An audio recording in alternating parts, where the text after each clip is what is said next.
Assalamualaikum warahmatullahi wabarakatuh.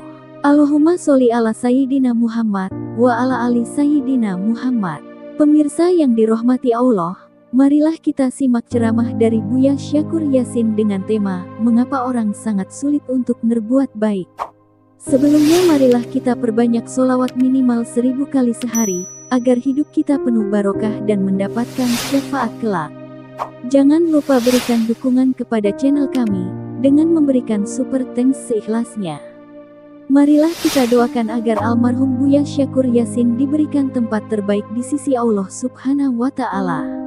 Amin ya Robbal Alamin. Membantu orang lain sebisa-bisa kita.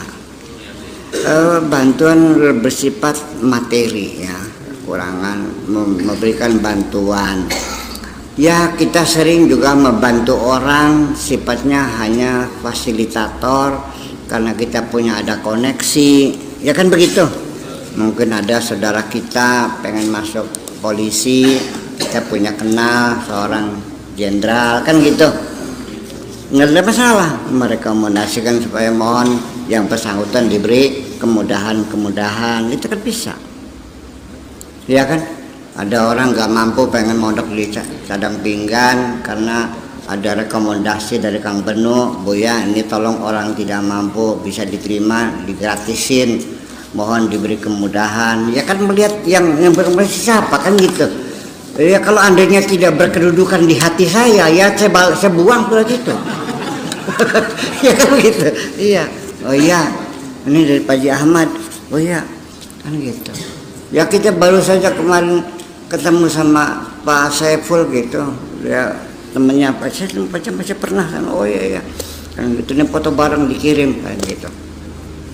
Itu kan membangun satu keakraban bagaimanapun juga. Jadi artinya menolong orang tuh, ada orang bertengkar dengan suami istri, jadi tolonglah diupayakan jangan sampai terjadi perceraian. Iya kan, kita nasihati, jangan minta cerai lagi. Perasaan itu bukan penyelesaian, itu bikin masalah baru. Ya kan gitu. Kalau perlu kita panggil suaminya, istrinya, kita nasihatin. Ternyata setelah didiskusikan, dibisarkan, ternyata baru tersadar semuanya itu rebutan pepesan kosong. Itu juga kita bantu. 1001 macam bantuan bisa kita berikan kepada orang lain kok. Yang penting satu, jangan berpura-pura tidak tahu. Allah tahu kamu pura-pura tidak tahu, atau kamu mengabaikan semuanya itu.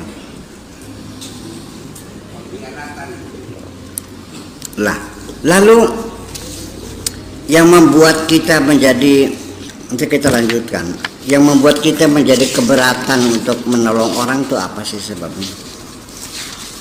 Ya ujung-ujungnya lagi-lagi karena kita sudah mendahulukan keinginan kita, di balik pertolongan itu kita mengharapkan imbalan. Itu betul, jadi malas sama tuh orang tuh. Ya cobalah, kamu kan santri Cadang Pinggan, cobalah setiap bantuan yang kau berikan hanya minta imbalan kepada Allah saja sih. Susah banget sih. Iya, kamu tidak benar itu betul.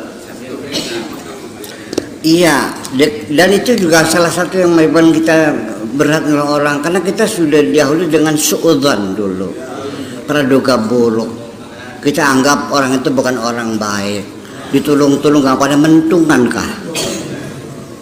Sampai kita memutuskan bahwa orang itu tidak layak untuk dibantu. Segimana? Ya jangan begitu dong. Nah, ya itu kan perilaku kita sehari-hari. Anda tahu ada orang susah, kenapa nggak butuh? Ya karena Anda suudzon. Toh nantinya juga orang itu tidak akan mengakui kebaikan saya kok, boro-boro menghargai. Ya paling-paling ya goodbye. Itulah karena kita di awalnya setiap itu ada tukar tambah, pengennya gitu, ada imbalan, minimal pengakuan, minimal jadi cerita baik orang itu, bercerita kepada teman-temannya bahwa, nah saya juga sering menggunakan itu untuk membuat hidup orang lain menjadi nyaman. Saya juga suka menceritakan kebaikan orang lain. Sengaja saya ceritakan, ya, untuk sebagai mahallul i'tibar. Dan orang itu sendiri juga artinya kalaupun mendengar dia akan senang kok.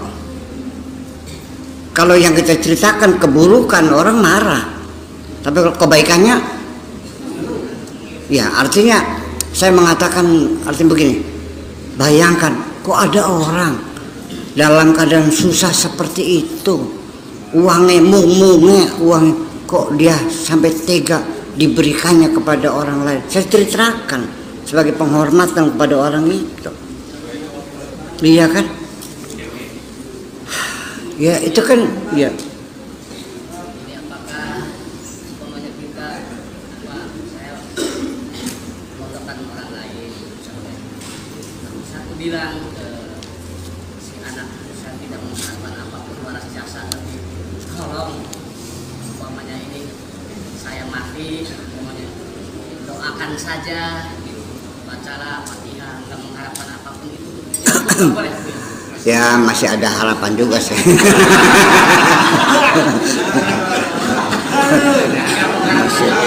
masih ada, ya masih ada, ya masih ada harapan juga.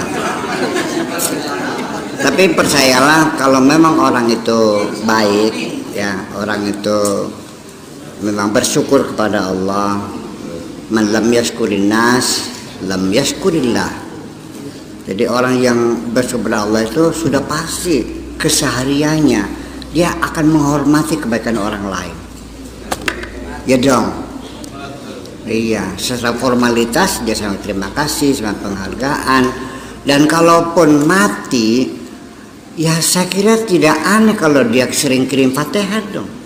Nggak usah diminta lagi tuh kalau gitu. Jadi begini, supaya kita ada keberanian untuk berbuat baik, cobalah hilangkan keinginan imbalan dari orang lain itu. Kita fokus saja, kita hanya mengharapkan imbalan dari Allah saja kok. Kan menjadi nyaman. Jadi ketika kita menolong orang pun dari awalnya kita jangan fokus menyenangkan orang itu, tapi kita ingin menyenangkan Allah. Itu aja. Nah, kalaupun orang itu tidak membalas kebaikan kita, atau kita tidak berharap, ya. Kalaupun orang yang kita tolong itu lalu mengingkarinya, lalu menjahati kita, malah akhirnya dipayati ngerokok ampela, kacang melupakan kulitnya, ya itu urusan dia, itu dosa-dosa dia kok. Itu aja kok. Saya lagi nyenang-nyenang Gusti Allah aja. Sebab kalau tidak demikian, kita tidak, nantinya kalau tidak demikian, semakin banyak kita berbuat baik, semakin banyak kita menyesal.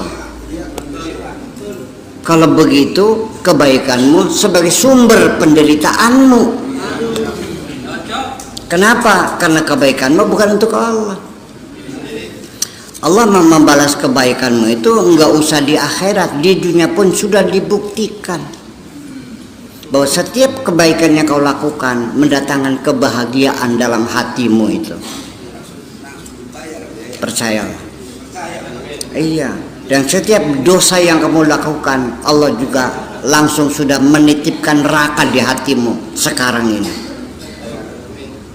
Iya. Ya kalau orang itu dibaikin oleh jahat, biar aja itu urusan dia dengan Tuhannya, biarkan. Atau dia membohongi dirinya sendiri, atau dia menyiksa dirinya sendiri. Saya mah tidak ada niat berbuat jahat kok. Nah, itu salah satunya adalah karena suudzon kita kepada orang lain. Orang lain itu karena begini, kita jangan berperaduga orang itu jahat. Itu urusan dia. Kita lihat orang itu penting. Sebab begini, kita sendiri memang munculnya suudzon itu karena interaksi kita dengan masyarakat. Maka munculnya suudzon kita juga penularan penyakit dari orang lain. Karena ketika kita menolong ternyata orang malah menjahati. Kita sudah dekat, ajak ke rumah, dekat-dekat, tahu-taunya berselingkuh dengan istri saya, barangkali gitu kan. Kurang ajar loh. Ini pagar makan tanaman, kan begitu. Karena kita sering dijahati orang kita tolong, pada akhirnya kita ketularan suudzonnya. Ya, sehingga sering mengatakan orang ini tidak layak untuk dibantu. Tidak pantas membantu, nggak perlu dibantu aja. Nah, kenapa begitu? Nah, makanya kita jangan terpengaruh oleh peristiwa-peristiwa sekitar kita. Itu penyakit menular. Kita pun kalau tinggal di tengah masyarakat yang penuh dengan suudzon, kita menjadi suudzon juga. Ya sudah, kita hiraukan semuanya itu, biarkan kita bersama Allah saja, nggak ada suudzon. Sengaja kita menolong orang karena kita ibtigha wajhillah, selesai. Hanya untuk wajah Allah aja kok, nggak usah itu. Kita mengharapkan disuruh kok duduk dalam congor sila kan. Melihat karena wajah Allah aja. Itu. Ya, dan artinya nanti ketika kita mengharapkan imbalan Allah itu sudah bagus. Tetapi ketika itu saya juga sering kecewa, saya koreksi lagi, ketika saya mengharap imbalan dari Allah pun juga saya belum benar begitu mah. Saya menyatakan saya belum benar ketika saya menolong orang, tidak mengharapkan balasan dari orang yang kita baiki, kita hanya mengharapkan balasan dari Allah. Itu pun masih belum benar menurut saya. Kepada Allah pun saya tidak pernah mengharap balasan kok. Ku lakukan ini just because I love you. Paham? Ya. Sekarang imbalan apa? Sebelum aku berbuat baik pun Allah sudah memberikan segala-galanya kepadaku. Mesti beli patok colok matanya sih. Ya iya, yang sudah tak terhingga, semuanya gratis. 70 tahun saya menghisap oksigen gratis dari Allah nih. Orang Amerika 2 hari 20 juta bayarnya karena napasnya susah dengan oksigen bantuan tuh. Betapa mahalnya.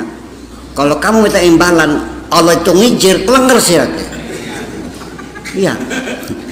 Kalau semua kebaikan kau mengharapkan imbalan, Allah pun akan menagih imbalan. Mana nggak akan bisa membayar semuanya itu.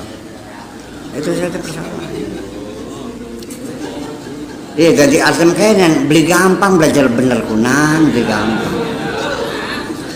Sedikit aja bergeser. Sedikit bergeser, awas, titik tolak itu bergeser 1/juta mili. Tetap ketika titik bergeser makin lama makin merenggang dan makin jauh. Makanya ihdinas siratal mustaqim, 2 titik dihubungkan dalam jarak yang terdekat, itulah namanya garis lurus. Ya, makanya itu makna ihdinas siratal mustaqim dalam pikiran saya. Kalau orang meyakini jembatan yang seperti rambut di belah tuh, ya itu terserah lah. Iya. Jadi untuk siratal mustaqim mah nggak usah nunggu di akhirat, sekarang udah kelihatan bagi saya. Ya artinya bahwa tidak ada persoalan mau dibelah 7, mau dibelah 1 juta, masa bodoh gitu. Karena jalan yang lurus itu bukan jalan dermaga real, ya fisik dermaga jalan. Artinya jalan hidup ya, metodologi, pemikiran, konsep dan sebagainya yang benar, yang lurus gitu aja. Dah gitu aja. Yuk, assalamualaikum.